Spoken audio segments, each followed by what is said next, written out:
కేవలం సుఖ సౌకర్యాల్ని పొందడం వలన వారి జీవితం ఎలా ఉంటుంది అని. శరీరం శ్రమించినప్పుడే ఎక్కువ ఆరోగ్యంగా ఉంటుంది.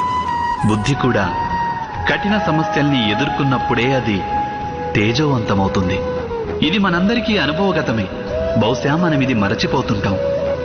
మనస్సుకు ఆత్మకు బాధలు వచ్చినప్పుడే అవి మరింత బలవర్ధకమవుతాయి.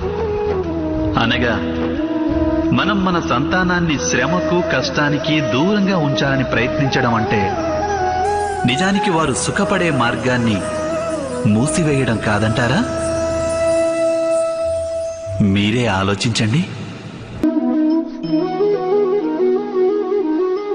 ఈ జగత్తులో ప్రతి వ్యక్తికి ఏదో ఒక విధమైన బలహీనత తప్పక ఉంటుంది.